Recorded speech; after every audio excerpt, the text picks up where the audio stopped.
मेरे प्यारे हरियाणा वासियों, भाई और बहनों, आज फिर आप सभी के सामने आने का अवसर मिला है। दिन भले नया है, परंतु विषय वही पुराना, यानी कोरोना। हम देख रहे हैं कि इस कोरोना की जो महामारी है, आज से 9 महीने पहले मार्च में यह अपने देश और प्रदेश में आई थी। उस समय एक ऐसा वातावरण बना था कि जब हमने इस बीमारी को कभी सुना नहीं था, इस बीमारी से किस प्रकार से हम छुटकारा पाएंगे इसके रास्ते भी मालूम नहीं थे। तरह तरह की बातें चली, एक भय का वातावरण बना। हमारी केंद्र सरकार, हमारे प्रधानमंत्री, उन्होंने जो आह्वान किया उसके हिसाब से हमने शटडाउन 1, शटडाउन 2, शटडाउन 3, शटडाउन नहीं, लॉकडाउन 1, लॉकडाउन 2, लॉकडाउन 3, इस प्रकार के कार्यक्रम किए और फिर अनलॉक इस नाते से भी हुआ। बहुत सी व्यवस्थाएं थम सी गई थी, व्यापार थम गया था, उद्योग थम गया था, रोजगार प्राय लोगों का छूट गया था। जो बाहर के प्रांतों के मजदूर भाई यहाँ थे, वो भी एक भय के कारण से अथवा अपना रोजगार छूटा, अपने अपने प्रदेशों को लौटने लगे थे। लाखों की संख्या में वो लौटे, हमने उनका सहयोग भी किया। गरीब परिवार जिनका रोजगार समाप्त हो गया था, उनको हमने भरपूर सहायता भी की। लगभग 1200 करोड़ रुपए की राशि ये हमने उनको उपलब्ध कराई थी। जिनके घर में खाने के बिलाले पड़े थे, उनको केंद्र सरकार की योजना के अनुसार मुफ्त में राशन दिया जाने लगा।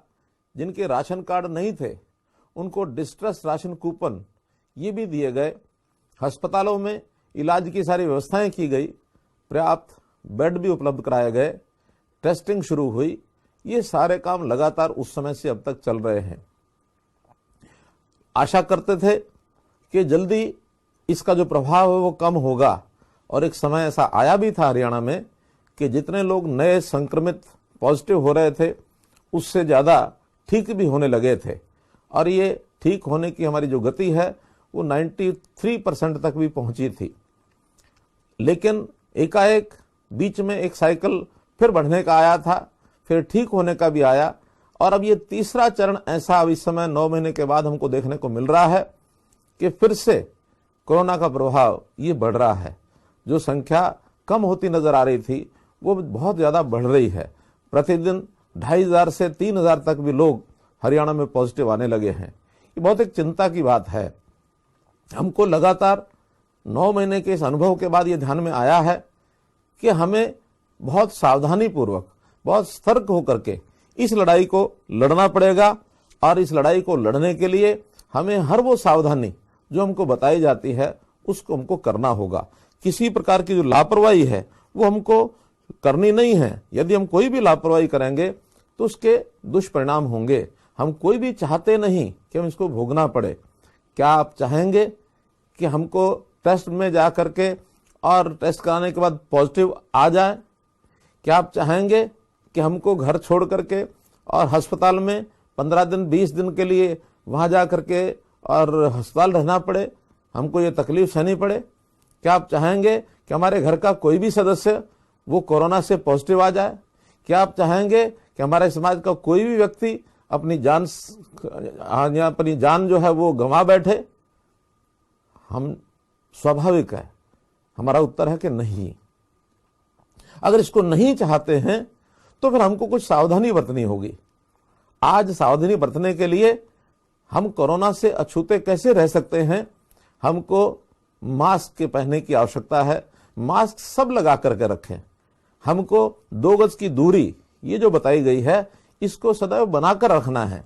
आखिर कोरोना जब मास्क लगा करके रखेंगे तो सामने वाला अगर पॉजिटिव है तो हम प्रभावित नहीं होंगे, और ये दुर्भाग्य से हम पॉजिटिव हैं तो मास्क पहनने से कोई दूसरा पॉजिटिव ना आ सके। ये परस्पर एक दूसरे की सावधानी हमको बरतनी होगी। इसके प्रति अगर हम थोड़ा भी लापरवाही की, इन चीजों के हमने ना कर दी, तो पहले जो बताई गई चीजें हैं वो ना में नहीं, वो हाँ में परिवर्तित हो जाएंगी। और यदि हम उनको से दूर रहना चाहते हैं, उनके प्रति ना देखना चाहते हैं कि कोई बीमार ना हो, हॉस्पिटल में ना जाए, पॉजिटिव ना हो, हमारे बीच में से कोई अपनी जान ना गंवा बैठे, उसकी ना करनी है, तो ये जो करने वाली चीजें हैं इनके प्रति हाँ करनी पड़ेगी। हमको कुछ ना कुछ अपनी औषधि, कोई अपना ये जो हमारे लिए होता है इम्यूनिटी बूस्टर, इसको इम्यूनिटी बढ़ाने के नाते से जो भी चीजें उपलब्ध कराई जाती हैं उनका उपयोग करना पड़ेगा। तो यदि हम उपलब्ध कराएंगे तो निश्चित रूप से हम जो है इस कोरोना से बच पाएंगे। आज व्यवस्थाएं पर्याप्त हैं, व्यवस्थाओं में कोई कमी नहीं है। हालांकि आज भी हम जो स्थिति हमारी है, मृत्यु दर देखा जाए तो हरियाणा की मृत्यु दर बाकी बहुत प्रदेशों से कम है। हम आज 1.01% हमारे यहाँ की मृत्यु दर है, जबकि अगर हम पास के पड़ोस के पंजाब प्रदेश को देखते हैं तो 3.2% उनके यहाँ मृत्यु दर है।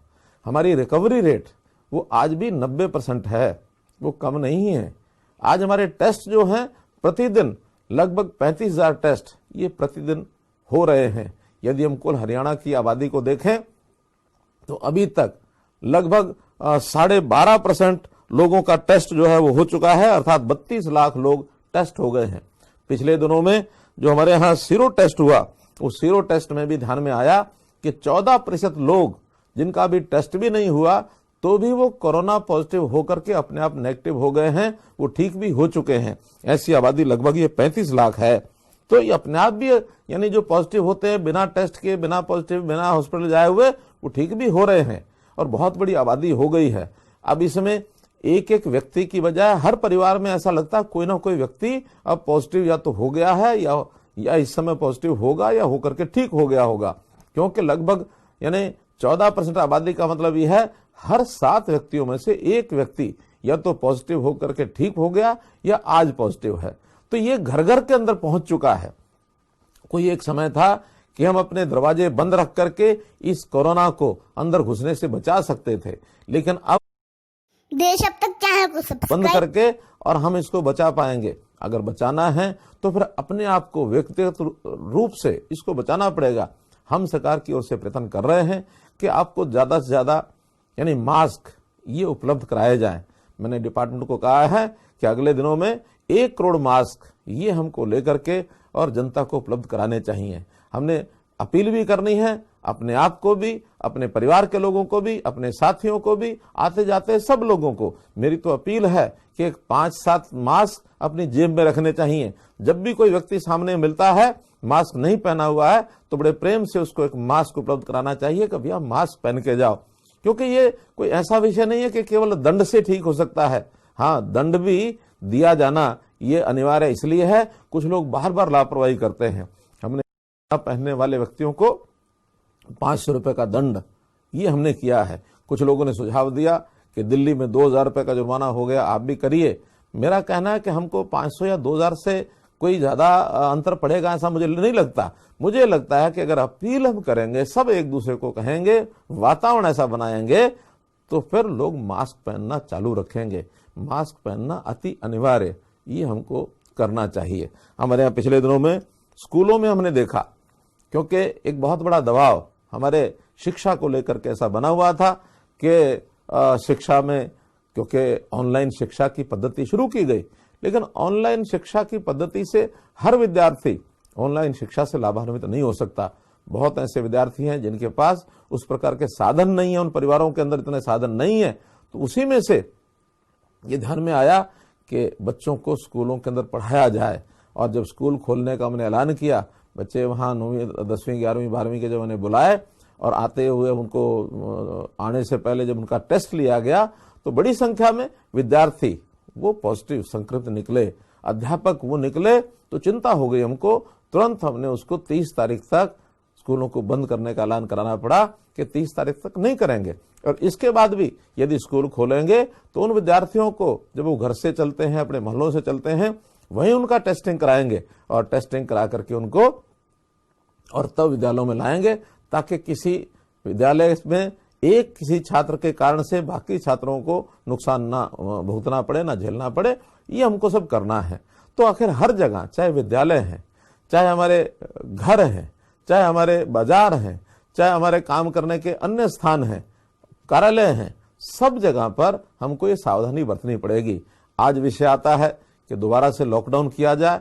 लॉकडाउन करना एक ऑर्डर से किया जाना तो संभव है, कर सकते हैं, लेकिन उसके कारण से कठिनाइयां कितनी आती हैं ये भी हमको ध्यान रखना चाहिए। पहले हमने लॉकडाउन किया, उस लॉकडाउन में बाजार बंद हो गए, उसमें फैक्ट्रियां बंद हो गई, कारोबार बंद हो गए। जब कारोबार बंद हो जाते हैं तो घर परिवार के लोगों को अपनी सामान्य व्यवस्था को चलाने में भी बहुत कठिनाई आती है। वो कठिनाई हम झेल चुके हैं, इसलिए वो न झेलनी पड़े, हम किसी और सख्ती की ओर जाए, वो उचित नहीं है। उचित यही है कि हम इस कोरोना को फैलने के लिए एक एक व्यक्ति, एक एक समूह वो इसका ध्यान रखे कि हमको इस बीमारी से बचने के लिए जो हमारी जरूरी चीजें हैं, डिस्टेंस बनाकर रखना, मास्क पहनना, इम्यूनिटी बूस्टर उसका उपयोग करना, और जो भी कोई दवाई आगे आने वाली है, मानो विचार हो रहा है कि इसके लिए वैक्सीन जो तैयार हो गई है, इस वैक्सीन को कब आएगी उसका उपयोग करना। वैक्सीन भी दुनिया भर में बहुत से देश लगे हुए हैं, अपने देश में भी कई प्रयोग हो रहे हैं। अब इस समय उसका सफल प्रयोग करने के लिए अलग अलग चरणों में, प्रयोगशालाओं में या अन्य प्रयोगों के द्वारा उसको सिद्ध किया जा रहा है। पहले चरण के प्रयोग हो गए, दूसरे चरण के प्रयोग हो गए, तीसरे चरण के प्रयोग चल रहे हैं।